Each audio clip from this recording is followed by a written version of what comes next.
গতকাল আপনার মা খুন হয়ে যেতে পারতেন। গণভবনে যেভাবে অন্যান্যদের পিটিয়ে মারার চেষ্টা হয়েছে সেভাবে আপনার মাকে পিটিয়ে মারা হতে পারতো যদি তিনি না হেলিকপ্টার করে চলে যেতেন। অবশ্যই পিটিয়ে মারা হতো। শেখ হাসিনা বাংলাদেশের মাটিতে পিটিয়ে মারার কথা বলছেন আপনি? একদম। তিনি কিন্তু বাংলাদেশ ছেড়ে যেতে চাননি। তিনি বলেছেন তিনি পদত্যাগ করবেন, তিনি টুঙ্গিপাড়া গিয়ে আমাদের গ্রামের বাড়িতে গিয়ে থাকবেন। আমরা বলেছি যে না, তারা ঘোষণা দিয়েছে যে তারা গণভবনকে হামলা করবে, তারা তোমাকে বাঁচতে দেবে না।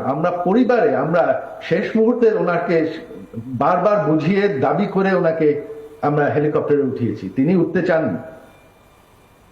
আমাকে ক্ষমা করবেন এই প্রশ্নটা করার জন্য, কিন্তু আপনার নানা সাহেব বা আপনার দাদু শেখ মুজিবুর রহমানের মূর্তি ভয়ঙ্করভাবে ভাঙচুর করা হচ্ছে। ক্ষমা করবেন এই কথাগুলো বলার জন্য, কিন্তু মূর্তির ওপরে প্রস্রাব করা হচ্ছে। আপনার মায়ের আলমারি তছনছ করে তার থেকে শাড়ি ব্লাউজ যা যা আছে সব বের করে ট্রফির মতন দেখানো হচ্ছে। এটা কোন বাংলাদেশ? এই বাংলাদেশ আপনারা 15 বছর ধরে তৈরি করলেন সজীব ভাই।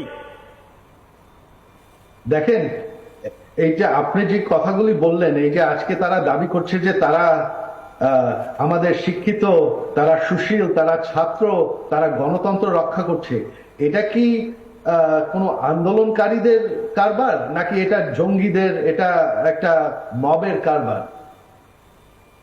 অনেকে আছেন এই মুহূর্তে, আমাকে ক্ষমা করবেন সজীব ভাই, গোটা বিশ্ব থেকে এই মুহূর্তে রিপাবলিক বাংলা দেখছে, ইউটিউবে দেখছে, প্রায় 1.5 লক্ষ লোক দেখছেন। তাদের মধ্যে অনেকে বলছেন যে আসলে আপনাদের এই হাল তার কারণ আপনারা ছাত্রদের বুকে এবং মাথায় গুলি করেছেন।